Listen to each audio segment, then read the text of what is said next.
So when I first started in college, I went to the dining halls. And when I went to the dining halls, the only option they had for me was burgers instead of steak or something that I would rather have. So I basically had to eat burgers and grilled chicken all day. And when I did the calculations, I had to eat about 8 burgers a day to just barely hit my macros, just to hit my protein goal. And that doesn't even include my carbs and my fats. Just to get to the very bare minimum that I would need to hit my protein goal, I would have to eat 8 burgers a day. Now at this dining hall, they only give you 1 burger per time that you go up to the grill. So in order to do that, I have to stand there 8 times, right? And so when I'm thinking about this, I'm doing the math of, okay, I have 8 burgers that I need and it takes 30 minutes to get 1 burger. So it's gonna take me 4 hours to get that burger. But anyways, we fixed that problem. I don't eat at the college dining halls anymore because I go out and eat steak every night. However, I still believe that there is a benefit in learning the problems and the systems in place inside of these dining halls. So in order to do that, when I went into that dining hall, what was I thinking? I was thinking, well, there's no system here. They need to be having a timer on the fries. They need to have a person on the fries. They need to have a person on the burgers. They need to have a better system for getting the burgers up, for recording who is who, right? This person would look around and say, hey, what do you want? What do you want? What do you want? And they just have to remember it. And it took about 10 to 15 minutes for every burger, but they were slow because they didn't have an order. They had no kind of like line or anything like that as far as who comes up first, who comes up second. The big lesson to be from that story is you have to be thinking in systems. As a business owner, you need to transition from a traditional mindset to a systems mindset. This means instead of thinking about how you would feel, you need to be thinking about what the logical solution is. So if, for instance, you're running a fitness coaching business, one of the things that you can do is have all of your programs systemized so that you can say, okay, you want to lose weight, you want to be at this macro level, and this is what you need. That's why these macro calculators come in so handy, because they have systems in place to determine those macros, and they're very accurate.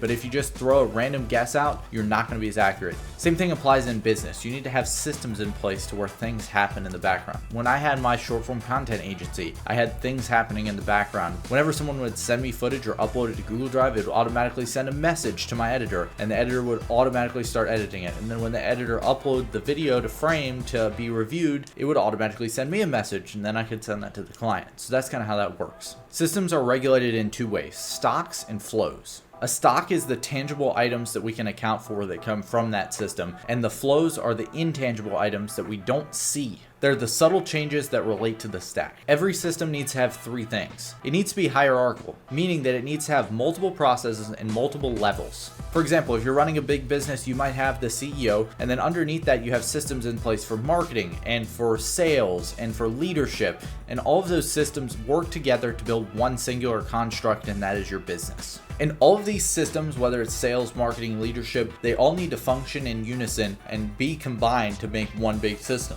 A system also needs to be resilient. This means that it needs to be able to withhold the test of time. Resilience is a measure of adaptability of your systems, meaning when change happens, how well do your systems adapt? And the last thing it needs to have is it needs to be self-organized, meaning that it can restructure itself when flaws arise. So when I was in middle school, I was on the basketball team of a very small school, and we were not very good. We didn't win a single game until we hit like 8th grade. We won 1 game, and it was not a great basketball team. One of the biggest flaws was that we failed to have a system in place so that we could work in unison. We all tried to play very similar positions, and that led to us not being able to work in a flow.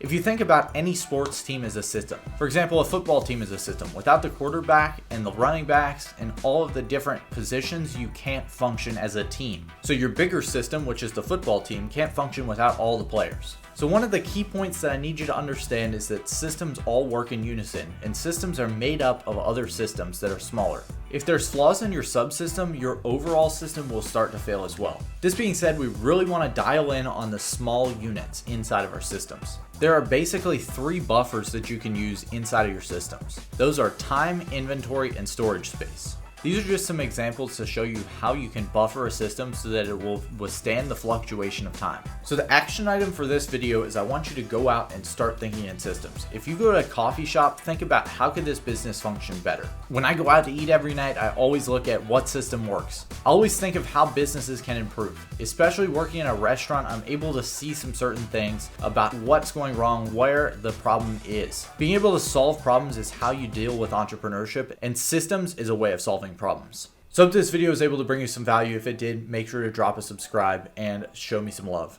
I appreciate you all, and I'll see you in the next video.